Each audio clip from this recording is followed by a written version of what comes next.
This is World Kick Legend. Today we're going to show you the axe kick and some combinations using the axe kick.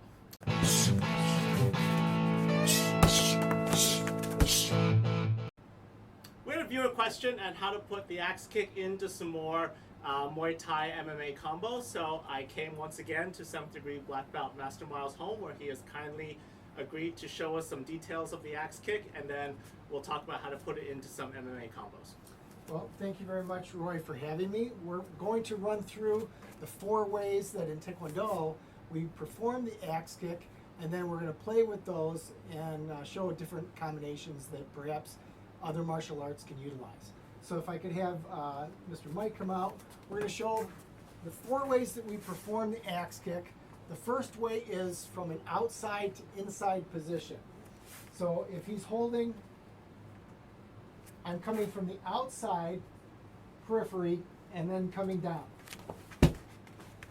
This is good for, in Taekwondo, when we're in a clinch, I'm going to bring my leg up outside of the area that he could see and possibly get a score.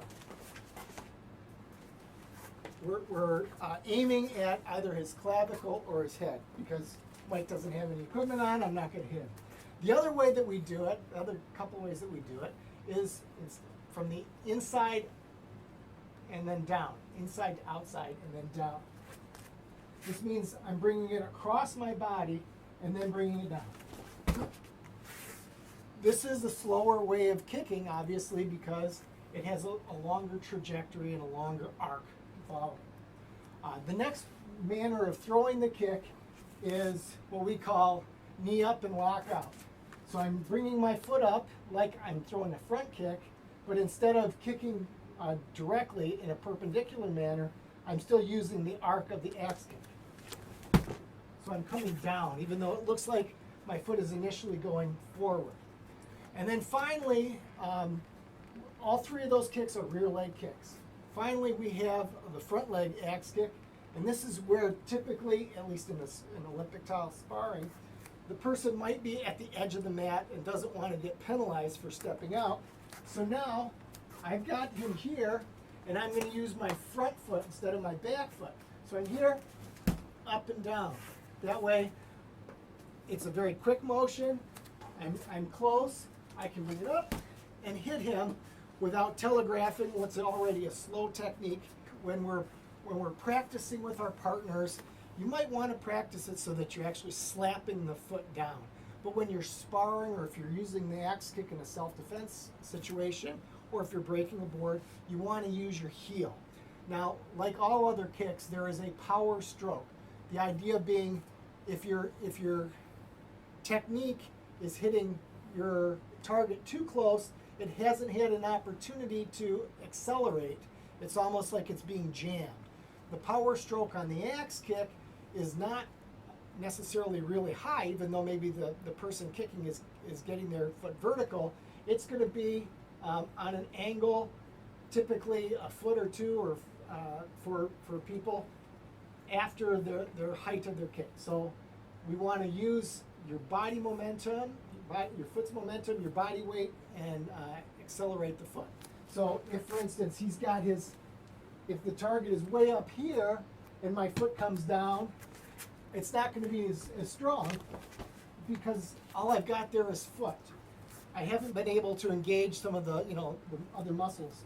But if the target is within the power stroke, then I'm going to be able to hit it much harder. Kwon Kicker, who has a great Taekwondo-based kickboxing channel, showed me the beginning of this combo in one of his videos, and so I'm just going to continue that idea. Since it works for him, might as well keep going with it. So we're going to start with just jab, round kick. So I'm going to hit the jab and then hit the round kick to the leg. He's going to hold the pad down, but because it's a single pad, I'm not going to drill it. And then I'm not even going to prefix it with the jab this time, because I really want to make sure he sees the kick coming, right? If I prefix my fake with another clean technique, maybe he doesn't see it coming and maybe I just get him, which is not what I want. So first I throw something valid that works all the time. Then I throw my fake, which is going to draw some kind of defense, right? If you're lucky, he'll lower his hands. He's going to try to shield or something. And I'm going to exaggerate that kick almost so that he really sees that round kick coming.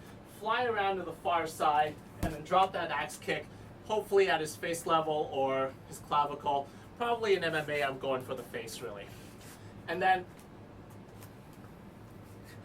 after that, I've powered through the power stroke of the kick, so I'm getting a lot of downward energy, which I'm going to then load the front foot up with to spring back into flying left knee.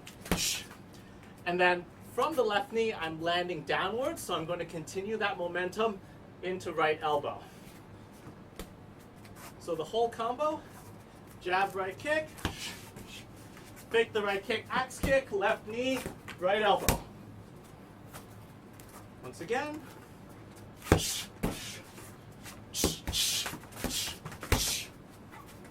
nice thing about this is I'm going from kicking range to knee range to elbow range. So we have a great mixture here of a Taekwondo technique integrating into the MMA and Muay Thai ranges, which I think is pretty cool.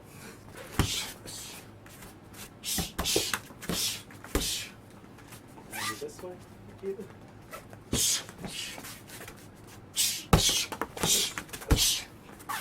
All right, so, yes, sir.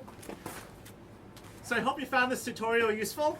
Thank you again to Master Miles and Mike here for helping me bring you a combination with the axe kick for MMA and Muay Thai. This is World Kick Legend. Keep your chin down, elevate your striking. So now.